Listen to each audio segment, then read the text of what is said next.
back in the great city. I'm about to say Peach State, but this is the apple, the Big Apple, right? The Big Apple. I love. Anybody like getting up every day and doing what you were born to do? What you love to do, what sits in your belly, what you feel like, my God, if time and money weren't no issue, I just flat out be doing it every day. Veronica, you want to wake up every day and live life on purpose? I was that one that kind of rebelled against the system because I had been taught to go to school, get a good education, so baby, you can get a safe and secure job. Okay, we all had that conversation, and my grandmother said, I don't know what you do, but when you're 18, you're going to get up out this house, right? So you automatically knew that you were going to be on your own. I was thrusted out on my own a lot earlier than that. Actually, by the 16, the great state of New York emancipated me, and my parents got tired of me real early, right? But I look at that and I say it set me up. Because one of the things that I learned very quickly was that because of the lifestyle that I wanted to live, a job just wasn't going to cut it. Although I did what I had to do in order to get to where I wanted to be.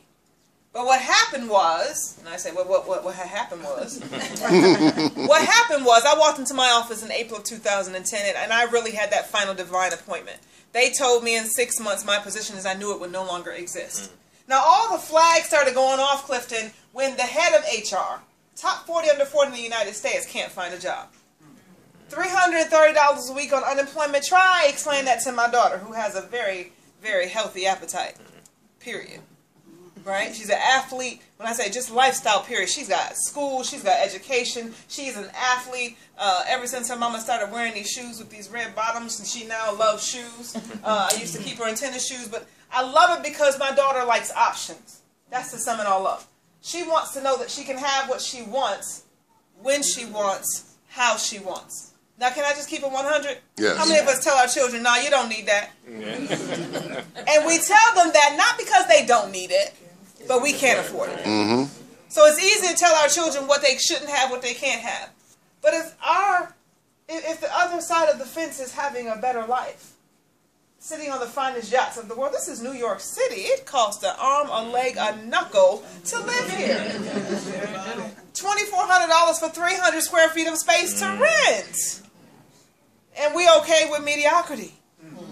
Somebody say, not me. Not me. That was my situation, and when that layoff came, I made a decision that never again would somebody else tell me what and where and how I could live. That check determines how much I can eat. It can tell you where I can travel to. It'll tell you what kind of house I can live in. Whether or not I should stay in the hood or get out and move to the upper parts of the upper crust. It dictates all of that. Does anybody like somebody having that much control? No. I had to learn that very on. It was a rude awakening because why? Grandmother said to go to school, baby, get a good education so you can get a safe and secure job. But she didn't tell me that that job wouldn't be safe and secure. She didn't tell me that the Social Security check that she fought so hard to get, that now the new anthem is work until you die. It ain't that every year. Watch. They're doing it, and they're not telling you because they think you're not paying attention. I heard the good governor of New Jersey say that the solution is to raise the retirement age.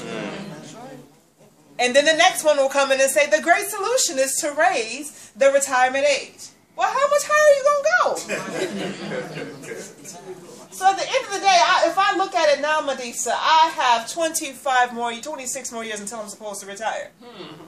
How many more presidents? We'll have about at least another 8 presidents come between that.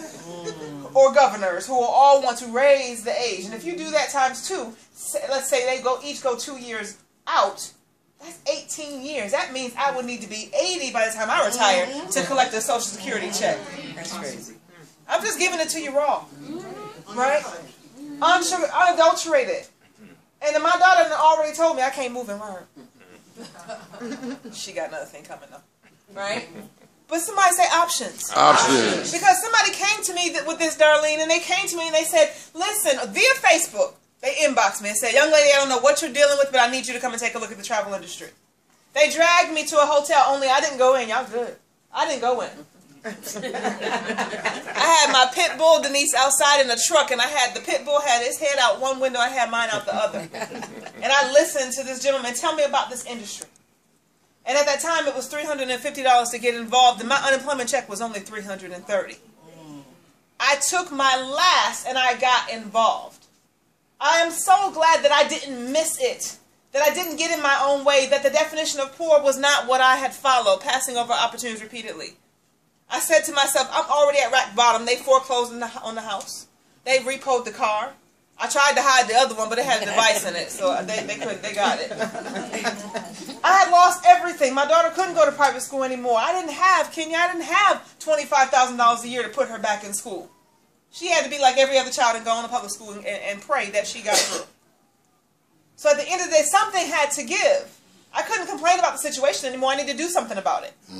So I took my last because I believed in myself. Does anybody in here believe in yourself? Yes. Right? I wasn't looking for another person precious to validate who I was. I said, if my family's going to eat, Kim, it's on my back. If it's got to be, it's up to me.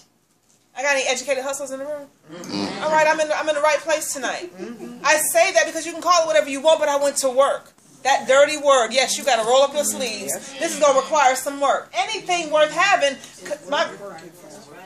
my granddaddy said, baby, if it come easy, it means it's sleazy, and I don't want it.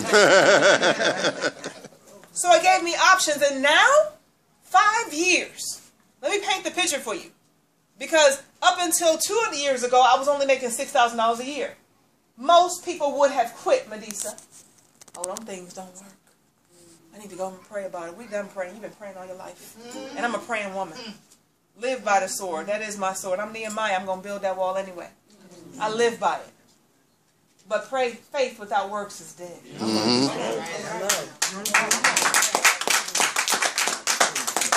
I say that to say that because of an investment that I made on my last dime 5 years ago in April of 2010, this business, Eric, will pay me nearly $200,000 this year in residual income.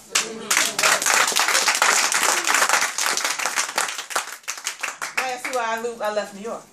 That stretches in the South, right? But I will tell you guys, I don't say that to impress you, but to impress upon you. I'm a kid from Buffalo, New York, whose family lived by lottery tickets. 75, 28, $1 straight box.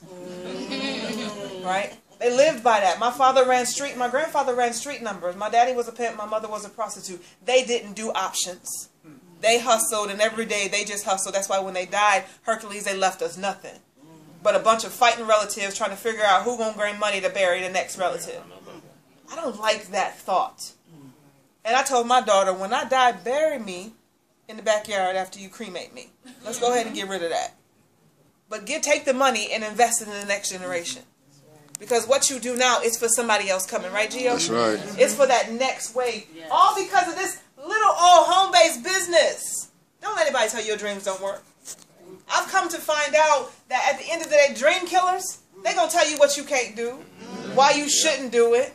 We don't leave here and we're going to go ask Pookie, who wasn't here tonight, what this was all about, what they think. What you think about me feeding my family? That's the question what you're really asking. How you feel about me going to feed my family, Veronica? How you feel about me going to fight for my children? How do you feel about me going to make sure that my son and my daughter have better options? No, I went to work and I've been blessed to build the baddest team this side of the Hudson. Levels to this thing. They say that when you build a team of 300 people, you will become an executive. Some of us wait our whole lives, build another man's dream, and hope he promote us for $5. But for here, if you go to work just a little bit, I didn't do this thing full time. I worked it. At first, I did more than what I was paid for until I could get paid for more than what I do. And now when you build a team of 300 companies, it will give you an extra $1,000 a month. That's an extra $12,000 a year. Where can you go right now to get a $12,000 raise? And write it off on your taxes. Oh, okay. I'm just checking, right? I got any executives in the room?